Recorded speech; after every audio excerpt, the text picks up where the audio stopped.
So what's got me interested in this topic of, is veganism attracting extreme people, radical people, whatever you want to call them? We're going to get into that more, but it was actually a recent video by the king of the meat flakes himself, Isaac Butterfield, that got me thinking about this question a lot more. It's something I've been thinking about a lot, like in general. I've had a lot of conversations in private. But when this video came out, I just thought, you know what? It's time for me to talk about this publicly. Not completely publicly, because it's only going to be for you, the subscribers, and people who have the link. But yeah.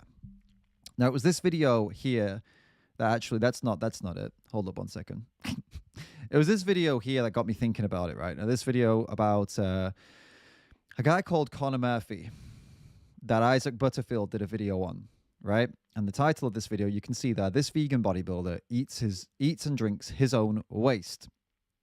Now, I wasn't planning on watching that video. If you want to see what this guy is eating and drinking, put it in the comments right now saying, let's watch the video. Let's watch, yeah, David, let's watch that video. Let's watch the bits of that he's eating and drinking.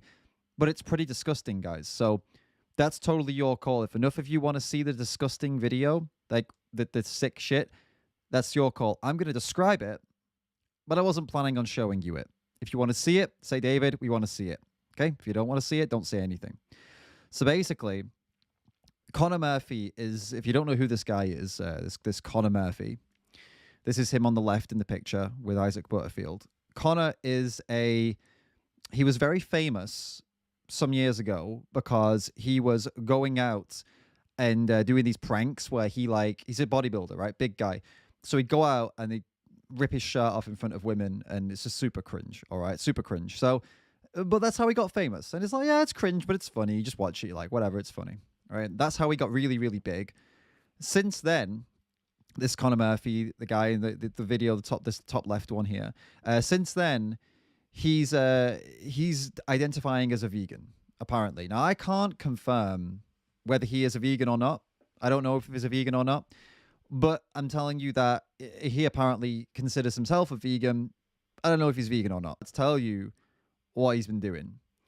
Connor Murphy has been drinking his own piss, eating his own and his friends' semen, frozen. Oh wait, are we back, guys? Did you say I was frozen up? Are we good? All right.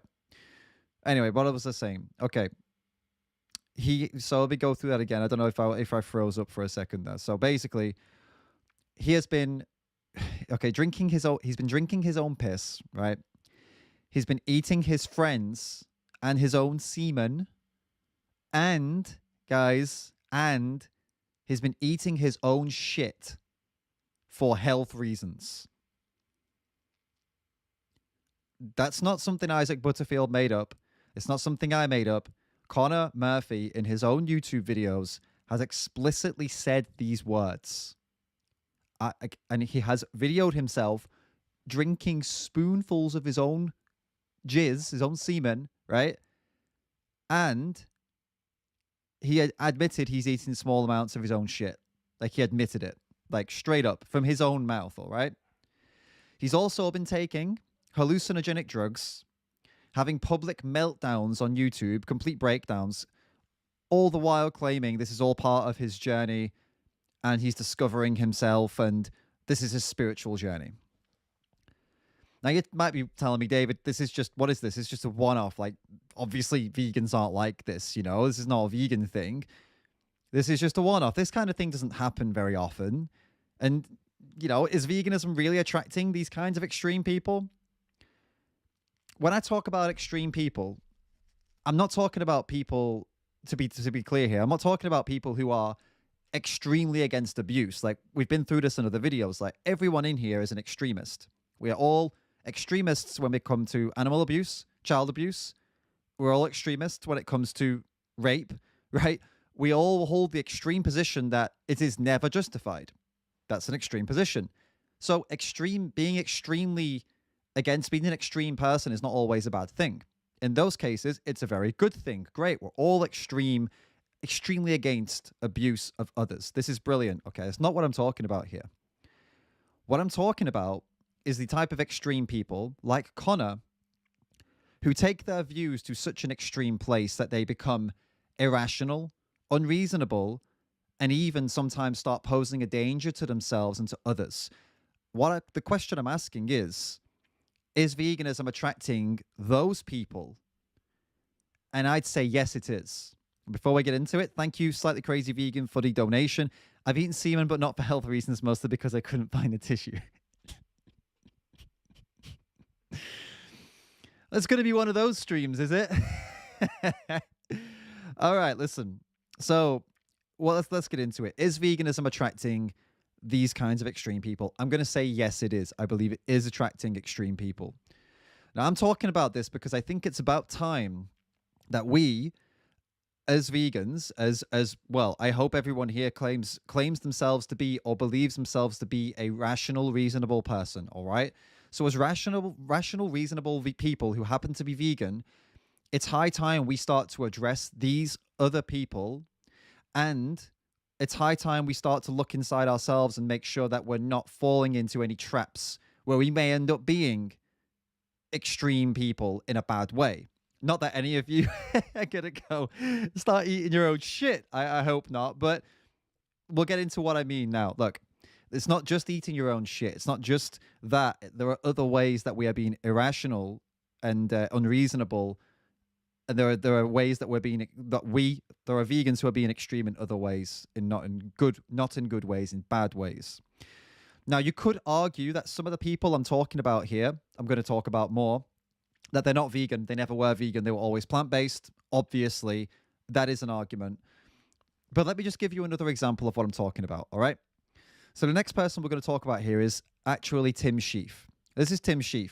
For those of you that don't know who Tim Sheef is, he was once a world-level parkour athlete. Like Conor Murphy, the guy we just talked about, Tim was, or still is, obsessed with fitness. You don't become a world-renowned athlete unless you are obsessed with fitness and training and diet. Like, it has to become an obsession. Otherwise, you will never compete on a world level. People in the Olympics, for example, it is an obsession. These are extreme people. But as we said, it's not necessarily always bad. There's nothing wrong with being extreme when it comes to extremely, fit for the Olympics. Some people take it too far and they end up, injecting things into them and making, messing their bodies up. Obviously, it can go too far, but simply trying to compete in the Olympics or trying to be the best in the world at something and being reasonable with that and doing it properly, it's extreme, but in a good way. For example, that's what Tim Sheef was, all right? Tim went vegan and he started telling people about the benefits for health. Yeah, this is him competing in the Ninja Warrior competition. He did that as a vegan. He threw himself into the vegan world. He was, this is him, look at this, like, this is extremely impressive what he could do, what he probably still can do. That's a very difficult move to do. So he had a vegan clothing brand called Ethics. He was going on TV shows talking about veganism. And then what happened? Well, he became a raw vegan. Okay, that was his first step. Then he started drinking his own urine. It's funny. Well, we just talked about someone else doing that. Then he started water fasting and ended up looking like this. He did a fast for 28 days, ended up looking like that. Here's just the beginning of one of his videos. You can see his face. You can see how the clothing he's wearing is just hanging off him. He looks absolutely terrible. So he did this, completely fucked his body up. And what did he do? Blamed it all on veganism. Went on TV after all of this fucked him up. Blamed it on veganism, said he was going to go kill an animal. He started after that eating the carnivore diet, which consists of only eating animal products, right? That's all he was doing. Only eating animal products, like raw, sometimes animal products, like raw livers of animals and stuff, right? He quit that recently not recently, maybe it was like a year or so ago. And now, fuck knows what he's doing. Now, I'm not going to go through a long list of people doing shit like this, but if you watch a few videos by Lifting Vegan Logic, Hench Herbivore, Vegan Gaze, who's in the chat, about ex-vegans, they've all got videos up about ex-vegans, you'll start to see there's this common pattern of extreme behavior of these people who come into veganism, and they tend to go down the same routes. And if you spend time in some Facebook and Facebook groups, right, or if you spend some time looking at less popular vegan channels on YouTube and Instagram, like less, let's say, like more like out there ones, like the less kind of standard ones, like more like wacky ones, you'll see many signs of this kind of extreme behavior that they did.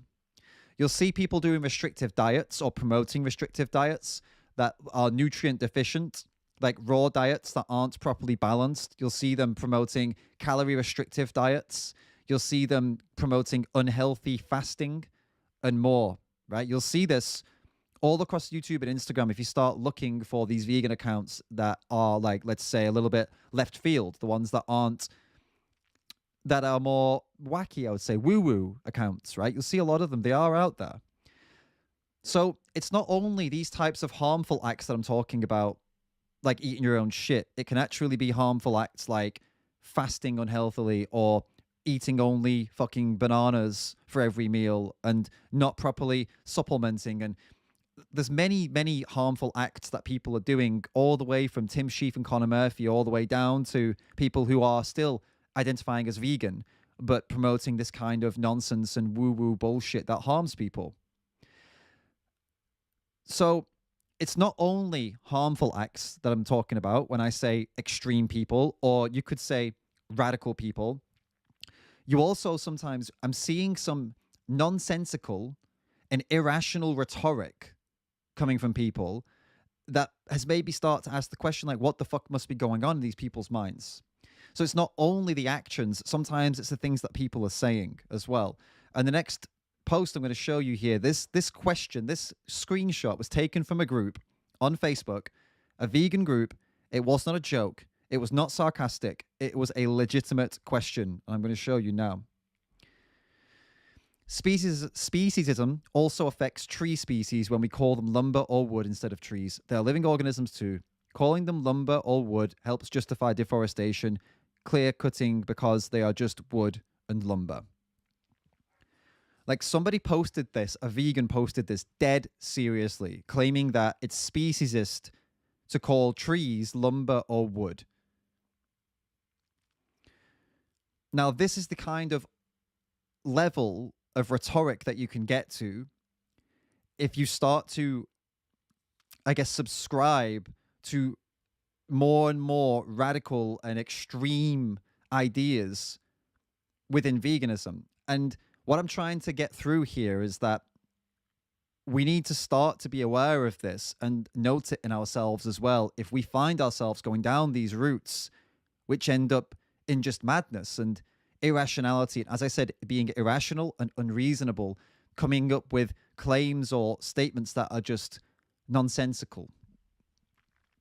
Another example of this would be a rhetoric I'm seeing more and more. Now, this rhetoric with the speciesism for the trees, 99% of people were like, that's fucking stupid, right? No. But this next one I'm going to talk to you about is actually, I don't have a screenshot, but it's something that's been going around for a while now, but it's actually becoming very accepted in vegan groups and vegan circles. And on the surface, I understand why, but when we dig deeper, you can see that why it doesn't make any sense. So this next example I'm going to give you is the idea that's been going around that animals are fighting their own fight to end their own oppression, right? They're trying to escape human oppression themselves. And the humans that are trying to help are only the allies of these animals who are already fighting. When this is used as like a metaphor, I think it's quite a nice way to explain it, as a metaphor. Like if you were to say like, yeah, we're fighting together. It's, wow, great. The human fist and the paw. And like, it's, yeah, I get it as a metaphor. I get it. But that's not how these people are posing it. They're not posing it as a metaphor. They're posing it literally. They are preaching it as the way it is and the way it should be. And they also preach that any activist who positions themselves as someone speaking on behalf of the animals is wrong. And that is bad for the animals if you do that. Like if you say, I am defending the animals, I am their voice because they don't have a political voice. I am the voice. They're saying this is bad. And this idea is becoming more and more accepted. Now, just to really nail down why this is a ridiculous idea before we move on, animals are as vulnerable as to humans as children are to adults, right? As in abusers. So animals are as vulnerable to human abusers as children are to adult abusers. Those who fight against child abuse are not allies of the children. They are protectors, defenders. Just like those who fight on behalf of the animals are the defenders and protectors of the animals, because they are just as vulnerable. To suggest that an anti-child abuse activist is an ally of the children because the children are fighting their own fight is ridiculous. And to put it in a really, really fucking clear way, if there was a fight, a literal battle between the humans who want to defend the animals and the humans who want to abuse them, imagine we're on the front lines, like something out of a Marvel movie, right? And we had the animals there, like, okay, do you think for a second that they're going to stand beside you and fight for their freedom? No, they're not going to know what the fuck is going on because they don't understand their oppression. They don't understand who their abusers are. They can't conceive that idea doesn't work for them. They don't have the awareness that we have of the situation. They would most likely run away, or they'd attack you if they were going to attack anyone. They don't understand. They're vulnerable, and their cognition is limited, just like human children. It's why they require us to defend them against the more intelligent and abusive, abusers, just like the children do. So why do I bring this to your attention? These examples of, like, Conor Murphy, Tim Sheef, and then these two examples of vegans who are saying these things that are irrational, unreasonable, nonsensical, is because I believe this is a growing issue within vegan communities around the world and vegan circles. And ultimately, this is holding us back massively, as our reputation is just going to be constantly tarnished, right? This is an issue that comes about when, I believe it comes, right, when people become vegan and they start seeing it as a way to distinguish themselves from everyone else because it makes them feel special. And that's not to say they didn't go vegan for the right reasons. People go vegan because, for the animals. I'm vegan for the animals. They do it. But they also get the sense of, now I'm special and I'm distinct from everybody else, and it feels good. Right? We all know that feels good. Let's not deny it. We like that feeling of being different, special. We like it, right? Now, when that special feeling runs out, some people will just say, all right, that's cool. I felt special for a while. Now I'm just happy to, do my shit. But some people don't. Some people seek that next special feeling, right? So they go for raw veganism. They start fasting and talking about it. They drink their own piss. They eat their own shit. They drink the semen. They preach radical, nonsensical rhetorics that are seemingly, it's radical. It's so interesting and it's so new. And it's like, yeah, this is the next stage of activism. This is the next thing. They get it into their heads that this is how they can stand out. And they convince themselves this is how to make change, or this is how to get better health, or this is how to, you know what I mean? And then when that's no longer enough, some of them will continue progressing through different radical rhetorics. They'll maybe start attacking other vegans that don't agree with their new radical rhetoric. This really helps separate them out from, everybody else. It really helps to make them feel really special. And this is how I believe we've ended up with these intersectional ideologues, not intersectionals in general, ideologues, the ones who come out and attack, the ones who can't have a rational conversation, the ones who make a point of publicly attacking other vegans and activists and calling them names publicly to gain satisfaction, power, to make themselves look special. And I've discussed these people in many videos. I think this is one of the key elements that leads them to doing this and acting in this way. Or what can also happen is, as we see with many of these ex-vegans, they end up moving on to starting abusing animals again because it gives them this huge boost in attention and they feel extra special with this new following of people that love them because they're an ex-vegan, and it's all special and new and exciting again. and they completely throw the animals under the bus in favor of separating themselves from everyone else. Now, have I ever seen this in myself? Have I ever like seen myself going to more like this radical place where I'm just losing it and becoming more and more like that? Yes, this is another reason I've making this video, because I have been down this road, and I'm going to tell you what happened to me. I've been through this personally. Some of this, I wasn't eating my own shit or drinking my own fucking cum, but like, the rhetoric side of things, I have been down a road that started to go south. I would say, not in a good way. So in 2018, I set out on a project where I was investigating farms. I was doing rescues. I was rescuing farmed animals. I was seeing a lot of death and suffering, and it was the first time I'd ever been exposed to it. So I was in a very strange place mentally. It was very fucked up. I was fucked up, basically. It wasn't good, all right? Wasn't good. But I was doing good work. Investigations, it was great to get that footage, rescuing those animals. It was great to rescue those animals, all right? No regrets. However, because of the state that I was in, of this, anguish, trauma, whatever you want to call it, being exposed to all of this and being angry about it, I found myself going further and further into more and more radical rhetoric. And a lot of it wasn't actually making sense, but the people around me were also doing the same. And it's not like they were bad people. No, they're not bad people, but we kind of egged each other on. Like, I'd say something, someone else would say something, and build on, and we build. And before we knew it, we created this echo chamber where what we thought we were saying was great and right, but in reality, when you take it and apply it to real life, it wasn't. It was radical, nonsensical rhetoric that only made sense to the echo chamber we were in. I was deep in that echo chamber. I almost completely lost touch with the people I was trying to change. I was barely even communicating at all with non-vegans. I had just kind of stopped for a little while. I just thought, like, I just couldn't do it. I didn't want to talk to non-vegans. I didn't want friends who were non-vegans. I got in this space where it was just not effective at all.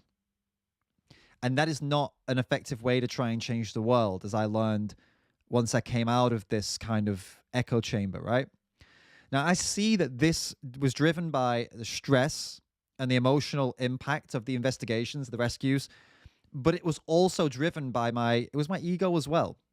I was driven by this need to do something different and new and radical for the animals, but the thing is, what's radical and different and new isn't always good.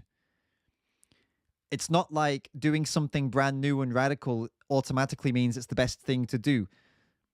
Yes, adapt and change things to make them better for the current, situation we're in. Like, something that worked 20 years ago won't work now, for example. Yes, of course. But radical doesn't always mean good, is what I'm trying to say. So I believe that we need to start acknowledging this issue of this, extreme radical people, whatever you want to call them, in veganism. And also, I think we need to start to acknowledge these behaviors in ourselves so that we avoid repeating the behaviors that are causing us to become so disjointed from the people that we're actually trying to get on our side to change. We are out here to help the animals, right? But we can't help the animals unless we're relevant to the people that we're trying to stop harming the animals. The more irrelevant we are to them, the less they listen to us and the more they put us in a different category. If we aren't relevant to them, if we're drinking piss, if we're eating shit, if we're talking about speciesist language towards trees and how we are allies to the animals in their fight for liberation, it's not our fight, it's their fight, and we're just with them.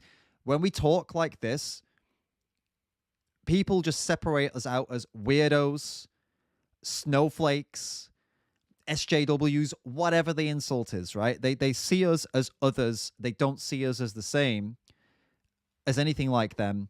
And honestly, they're right to separate us out when we're doing shit like that, because we're not being rational. We're being a bit, and to separate us out makes sense, to be honest with you, when we're doing that.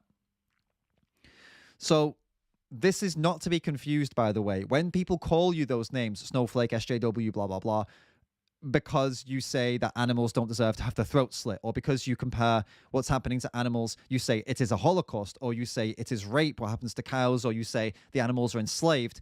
When people attack you for those things and call you names, well, then you can rationally, calmly explain why you used those words. It is a Holocaust because if you look up what a Holocaust is, it is a Holocaust. And there have been many human holocausts throughout history. Nobody owns the word. In this case, it is also the animals that are experiencing a Holocaust. You can explain it logically. Why is it rape what's done to cows? Because a farmer ties her up, shoves his arms inside her against her will. You can logically explain these things. These are not crazy, irrational, unreasonable ideas, all right? But if you're going to try and argue that it's speciesist to call trees wood, you're not going to win that battle. If you're arguing that the animals are fighting their own battle and you're an ally, you're not going to win that battle. What froze up, guys? Are we back now? I see you were saying it froze. I'll repeat that again, I guess, in case it did freeze up and fucked up.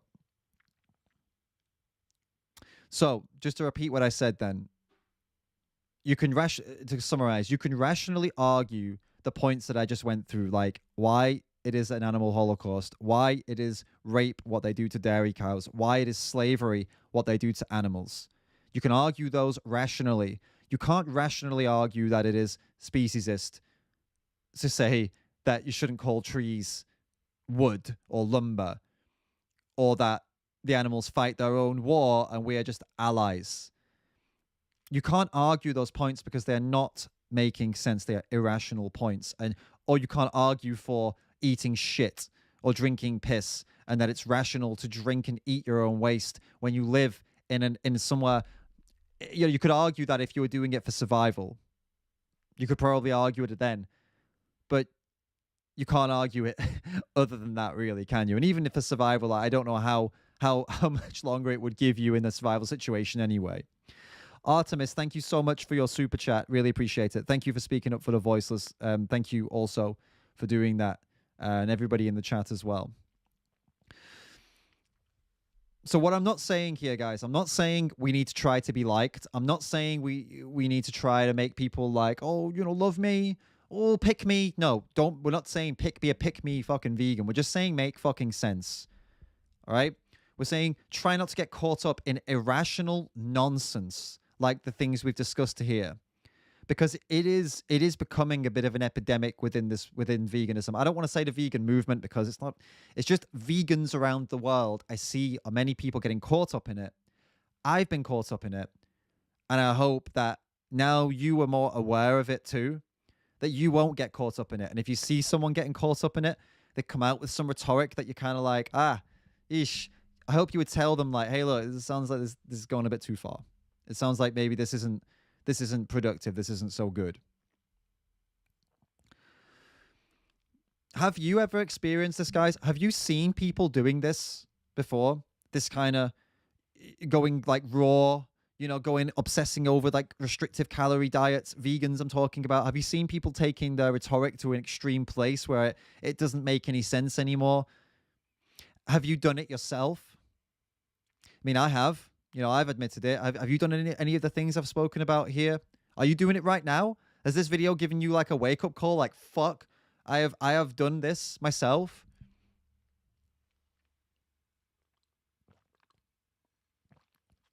Yeah, you've seen Ravana. I don't know much about Ravana, to be honest with you, but I have seen some people say things that she's done some bad things like that as well.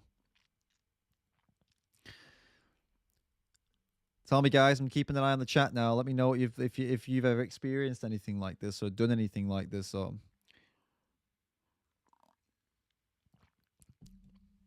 I'm not talking about eating poop. I'm talking about the rhetoric side of things too. You know, not just eating poop and drinking fucking piss. I'm talking about the the preaching rhetoric, like rhetoric that it doesn't make any sense, like calling trees wood is speciesist, or fucking or fucking the whole animal ally thing, or has anyone yet gotten but yeast though? What have I? Yeah, Lil Vane. What have I done or thought? For example, I've not eaten poop. Guys, you've been listening. You've been listening the whole time. Did you just switch off when I started talking, rambling? Do you need fucking photos and videos to stay connected to this? Come on, guys. All right. The things that I did.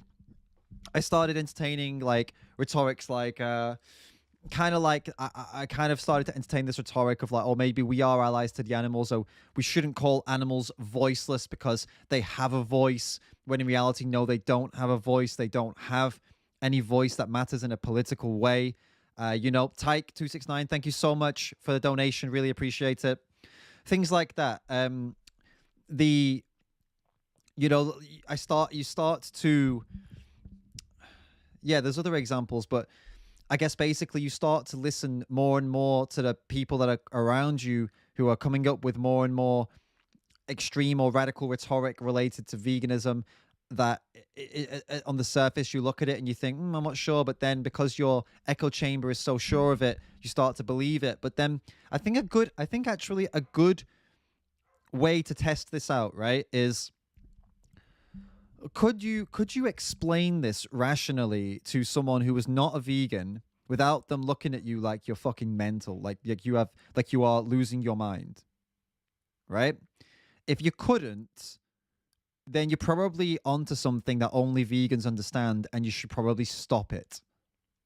For example, could I explain to a non-vegan in a way that wouldn't send them crazy why I call it an animal holocaust? Yes, I could. I could sit down face to face. We'd get to the bottom of it. Could I sit down and convince them that the animals are fighting for their own liberation and I'm just an ally? No, because it doesn't make any fucking sense. I couldn't explain it to them. What they mobilize? Do they? They talk to each other and are like, yeah, we're going to make a plan for the escape. They don't have a fucking clue what's going on. They're completely vulnerable. And they're subject to our whims and whatever we want to do with them. They're completely helpless. For example, those are two examples of two things. It's a good thing to test as to whether or not something makes, is something going too far down the radical veganism side of things, or does it make sense? Could you explain it to a non-vegan, yes or no? The answer is no, without them thinking you are like losing your mind. If the answer is no, you're probably onto something that is not making any sense. Thank you, Slightly Crazy Vegan, with that donation. When you call a tree wood, you are over-sexualizing the tree. Stop objectifying trees, David. Exactly. And this is the kind of nonsense that you could not sit down with someone outside of your vegan circle and have them take you seriously. And when you reach that point, you got to start to look inside and say, I think I've gone too far down the fucking rabbit hole and I'm sounding like some crazy conspiracy theorist or something, Tyke, thank you so much. Yeah, I don't know why it put it up in a dollars, but all good. No worry, no worries. I still got it. Yeah, no worries. I still got the 10 pounds for sure. Thank you so much.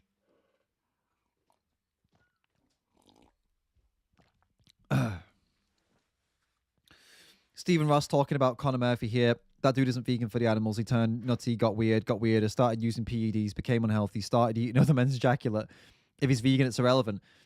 Yeah, it's not irrelevant. It's relevant because I'm telling you that veganism can and does attract people who are inclined to do these kinds of extreme things, and they come to veganism or the plant-based diet as part of their journey into more and more extreme things. And I think it attracts those people, and also I think it can create those people, which is why I've spoken about this today. You can come into it being a vegan. Sometimes it's the first thing that someone's done that's ever been outside of the norm, and some people like the feeling of it being outside of the norm, and then they start to chase that feeling, and this is where it starts to go crazy. I'll bet that Conor Murphy started his bodybuilding as a way to get outside of the norm. Got addicted to doing things that were outside of the norm. So veganism came next because that's definitely outside of the norm. And then it just progressed from there. What I'm saying here is if you find yourself being tempted to go more towards that direction of, I need something different, I need something new, I need to be more radical than the other person, radical is best. Keep doing more and more radical, say more radical things, just for the sake of it being radical different. Get into an echo chamber where everybody supports this radical thing that you're saying or doing. I'm just making this as like it's a bit of a PSA, I suppose, to just not do that and try to be aware of it. I don't think I made I didn't go as far as, I've never been as far as like someone like Connor, for example, but rhetoric wise, the kind of things I was saying back in 2018, maybe not so publicly, but more privately, I was definitely on that road. Definitely. When I look back now, I cringe at myself a little bit. I took it quite far, and it wasn't like it was good. It wasn't like it was effective. It was making difference. It was just separating me more and more and making my life harder and harder, making it harder and harder for me to get people to listen and to help the animals. It made it harder. It didn't make it easier. It made it worse. So this is why I'm putting this to you now, that if you're in that boat, if you see yourself going down that way, you see someone going down that way, try and bring them back. Try and stop them from doing it. Race lever, poop service announcement. Exactly. Stephen Ross, if veganism attracts eccentrics, then we need to normalize it. We need to make it irrelevant to other issues. Yeah. Eccentrics will always take the limelight, won't they? These people, extroverted, eccentric people seeking the next, extreme and going more and more radical. They always get the limelight, and that is a problem. Of course, people like Conor Murphy or Tim Sheef drinking their own piss and stuff like that, it's always going to take the news headlines because it's extreme. That's what we're talking about here. I think that, yes, we can acknowledge that. And obviously, I think most people would look at that and be like, that's fucking crazy. But what's lesser spoken about is the more extreme or radical ideas and rhetorics that go around in our communities that make us seem like we are losing our minds. And I am making a call for a more rational or a more rational approach. Use logic when you're making a point. Try to make as much sense as possible, as opposed to saying buzzwords and things because they sound good or they seem radical, or because other vegans will like it, and you'll look really cool to other vegans. Yeah. But don't you think that these big celebrities are doing it just for the money, like Arnold? Arnold's not a vegan, though. And he's not doing it. He doesn't need fucking money. There's one thing Arnold Schwarzenegger doesn't need. It's money. He does not need money, guys. He's doing it because of the whole environmental spiel. And he thinks that it's better for the planet. But then he still goes out and gives fucking 50 turkeys out to people, or so 500 turkeys out to people after preaching veganism and plant-based diet. So yeah.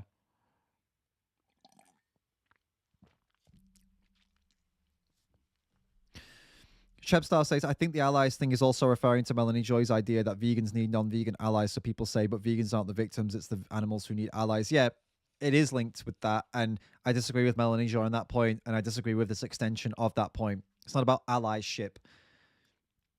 It is black and white. You're either an abuser of animals or you're not. And I'm saying that as in a conscious abuser. Now, of course, there are many things that are unavoidable. It's not like everyone can live without contributing to any animal abuse whatsoever. However, if you are directly doing it to cause the abuse, you are an abuser. We're in a non-vegan world. We can't be perfect.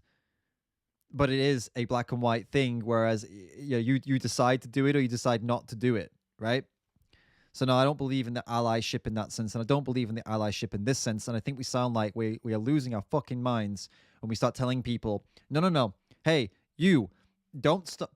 When you stopped that man from kicking that dog, you weren't saving that dog. You were that dog's ally. that dog was trying to save themselves. It's like, it sounds fucking, it sounds, I'm going to use one of these words. I've overused them. It sounds nonsensical. It sounds like something that someone who is losing their mind would say. Someone who has gone too far down the rabbit hole to the point where they no longer even make sense to the rest of the world. There's not a position where you want to be in, where people look at you like, what? Doesn't make any sense. Hey, that child there is being attacked by an adult. I will save them. No, no, no, you're not saving them. You're the ally in their fight to save themselves. No. No, no, no, you're not. You're absolutely not. You are saving them. Stephen Ross, I literally tell people who are thinking about veganism to stay away from raw diets because they'll stop being vegan. Fuck yeah, exactly. It's the raw veganism path leads to water fasting, leads to piss drinking, leads to ex-vegans who blame it all on veganism after they fucked up their guts with all of this nonsense. Definitely agree. And that's not every time. All right, guys, don't hold me to this. It's like, oh, you're saying this happens to every single person? No, of course not. There are some people out there eating raw vegan food who do it in a well-balanced way, and they get all the nutrients, and they're paying attention to that, and they're very healthy. But there are many who don't. Slightly Crazy Vegan, thank you for the donation. I'm going to be doing a 30-day oxygen fast. If you don't hear from me, assume I've reached enlightenment and start doing it too. Nice. Love it. 30-day oxygen fast. Why don't you do this guy did it? What was this guy? Some Buddhist somewhere. Did you hear about this guy? He fasted. He claimed that he doesn't eat. He claimed that he only survives from a very small amount of water in the sun. So they sent in a film crew to follow him around. And then they were like, there was certain parts of the day where he needs to do his solo meditation, so you can't follow him in there with the camera. And it's like, fuck off. He's clearly getting some like energy drink or something in there, obviously. And this happened for like, I don't know, like 1 hour every day. Like he had to be alone to balance his chakras or whatever it was. Oh my goodness. That actually brings me on to another point. I forgot to mention something about another example of the kind of people we're talking about here and the kind of where this logic can lead. There's some stories from like Buddha of when people took his logic of non-harm, like his rhetoric of non-harm, to an extreme, irrational, unreasonable level. One of his monks was refusing to breathe, move, drink, or eat because they said it was all harming others, right? It was harming organisms. And Eckhart Tolle and Sadhguru have used, these are both spiritual gurus who've used this as an example to argue against like veganism, right? Saying that like, well, you know, this is what will happen. The slippery slope fallacy, like, oh, this is the natural outcome of your logic. It's like, no, that's impractical and unreasonable. This is an example of, hey, shut up. Dog's barking. This is an example of how an extreme or radical vegan with this idea of not harming, this is another example of how far it could go. I've never met a vegan who said that. I hold my breath, you know, or I don't eat or drink because it harms others. But again, this is an example of what an extreme thing would look like. You know, example from Buddha's time anyway. Yes, stupid vegan, refusing to breathe, apparently. The guy tried holding his breath. Fresh Kaboom. David, do you think people who try to make veganism a spiritual movement, for instance, for legal protection, has the right idea or not? No, definitely not. I think it needs to be protected as it should be a protected belief, as in it shouldn't be that you're allowed to discriminate because someone is vegan. It should be protected in that sense, absolutely, because I think people deserve to be able to not be discriminated against for identifying as a vegan. It's not fair. It's not just the same way as it's not fair to discriminate someone based on something else they choose. I don't know. They choose, you know, religion is not something you're allowed to discriminate on, and people choose their religion. So if you choose to live a certain way, that like veganism, for example, or if you choose to live in a certain way that is, I don't know, I don't think it should be legal to discriminate on people for things for something like that. Definitely not. Um, I'd say it becomes a not spiritual movement, but a protected belief. I think is a good. I think that would be good. And in the UK, it is a protected belief now. It is a protected thing, so you can't discriminate someone because they're vegan. It's kind of sad that it even has to come to that. That some people would discriminate, but they do. In England, it happened. Some guy won a case, and then it got put through, and now it's a law, I believe. So that's good. I think that's a good thing. I would say that's a good thing. It's only a good thing, isn't it? Vegan gays, Ellie, don't tell the doggo to hush. They're standing up for their rights by balking. Be an ally. I am a very good ally to Emma. Her name is Emma. That's how you say it in Finnish, not Emma. Emma. I am a great ally when she's out there attacking the window, right? Which she does a lot. She's got this little perch, and she sits up on the perch, and she looks out the window, and she shouts at the dogs, right? Barks. I am 9 times out of 10. I go over there and I stand by her, and we fucking get them together. Like, I bark with her and like growl at the window. Seriously, it really does go that way. That's not even a joke. I'm not messing around. We do that quite a lot. I am a great ally when she needs to defend the house, and that's a good example of what allyship really is. To be honest.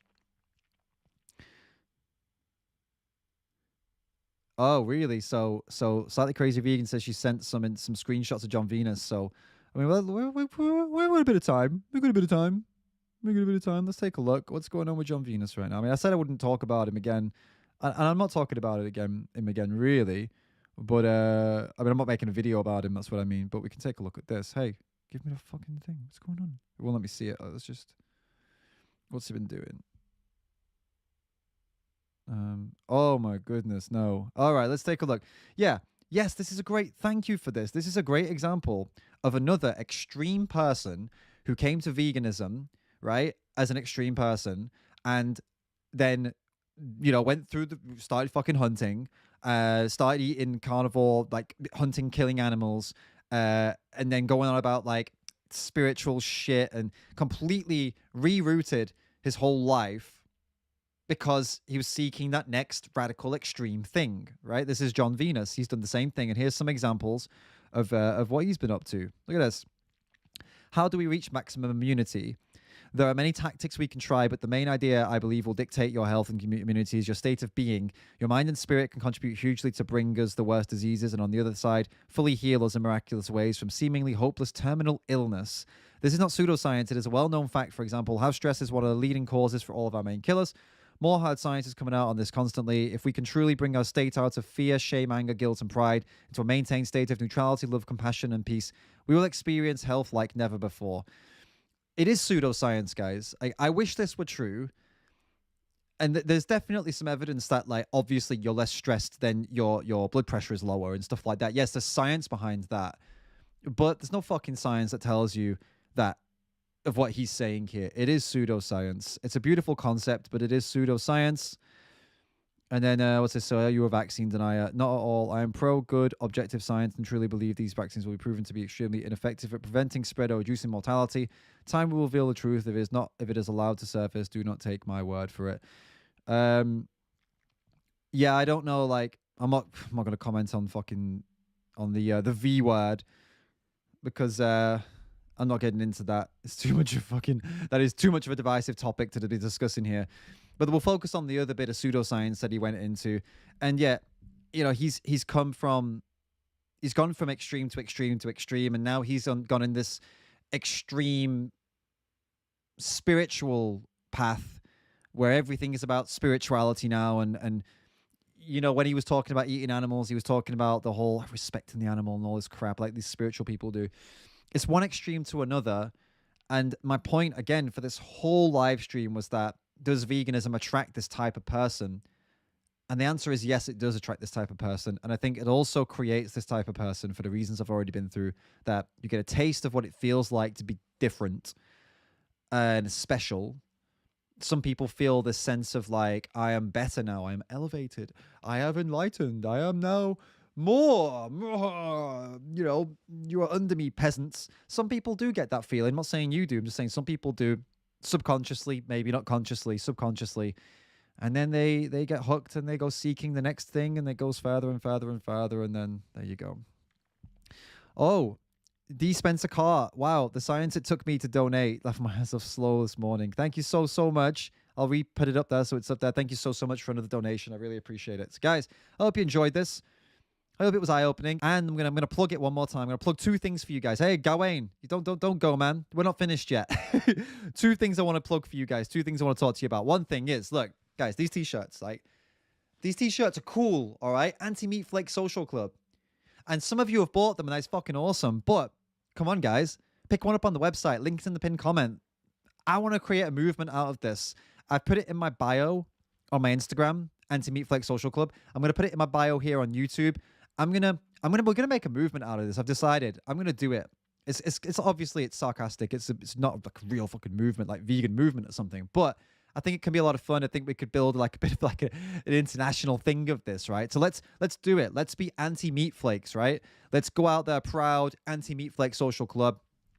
And one more thing, remember this, guys. If you want to help animals and you don't want to spend any, well, no, you don't want to. If you want to help animals without any additional cost to yourself, in the pinned comment and in the description, there is an app you can download called A Billion.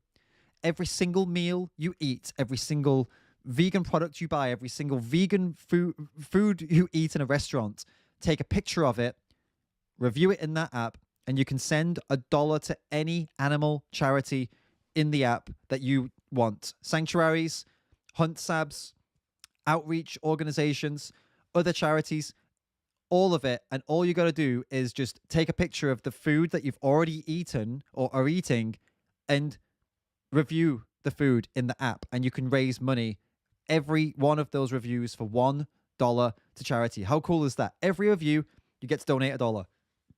The app gives you $1. Okay? Am I being clear? Excuse me. Am I clear here? The app will give you $1 for every review you make, and you donate that $1 to charity, an animal charity. And if you enter my referral code, David Rams, in the settings of the app, it will donate $1 to every time you do a review. You'll get to donate $1, and 25 cents comes to me. Come on, guys. All countries. Yes, Lil Vane, all countries. That app works in all countries all over the world. It is 100% free. It will cost you no money at all to do this, but you will be able to raise money for the animals just by making reviews of vegan products. It's a win-win, guys. It's no brainer. So download the app, hit settings, enter the referral code David Rams. Pick up one of these t-shirts as well on the website, davidrams.com. Plug. Have a great day, morning, evening, afternoon, whatever it is, wherever you are. I'll see you tomorrow for that premiere.